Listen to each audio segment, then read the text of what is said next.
Jail से फरार होने के बाद हमारे बेटे को फिर से काल कोठरी में भेज दिया गया और तुम कुछ नहीं कर सके। मैं दूसरे किनारे पर उनका इंतजार ही करता रह गया सर। कल रात को जो कुछ भी हुआ वो निरंजन की गलती की वजह से हुआ। अगर वो उस एसीपी के बेटे को साथ में लेके नहीं भागता तो उसका भाई वहां पे कभी नहीं पहुंचता। कौन भाई? कौन पहुंच गया वहां? देवा।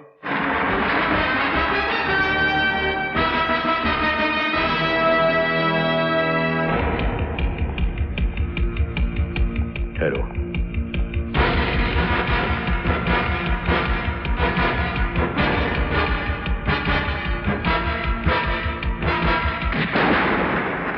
मुझे पता है आपके और कानून के बीच में जंग चल रही है। आप कानून तोड़ें या कानून आपको, इससे मुझे कोई मतलब नहीं। मैं यहां सिर्फ इतना समझाने आया हूं कि दोबारा इस जंग में मेरे भाई को घसीटने की कोशिश मत कीजिएगा, वरना कानून मुझे अपने हाथों में लेना पड़ेगा और यह आपके लिए अच्छा नहीं होगा। छोटा मुंह और बहुत बड़ी बात कह गए तुम। ये धमकी देने से पहले अपनी औकात और हमारी हैसियत तो देखी होती। ड्यूटी का हाथी को धमकाना अच्छा नहीं लगता बरखुरदार। छोटी होती तो बहुत छोटी है शोभराज साहब, लेकिन अगर हाथी के कानों तक पहुंच जाए तो उसकी मौत का कारण बन जाती है। और आप अपनी जिस हैसियत की बात कर रहे हैं ना, उस हैसियत को बहुत अच्छी तरह से जानता हूं मैं।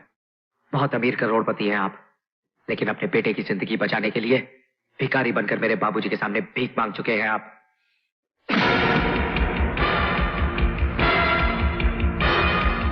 सुना है ये हाथ मेरे बाबूजी के गिरे बाग तक भी पहुंच चुके हैं।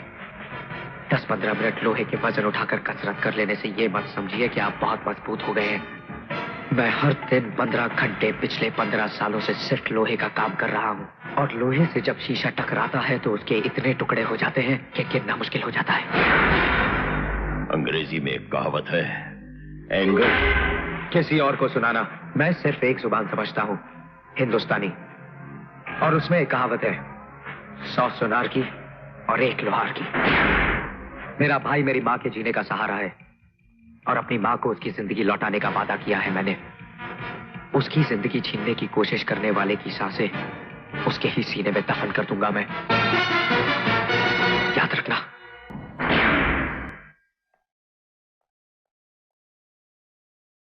सर, अगर आप कहें तो। नहीं माइकल, मैं तो समझता था कि इसका बाप ही नाग है, लेकिन ये हरामजादा तो कोबरा निकला। दोनों के फन को चलने का कोई दूसरा तरीका सोचना पड़ेगा। क्या कह रहा था वो? कि उसका भाई उसकी मां के जीने का सहारा है?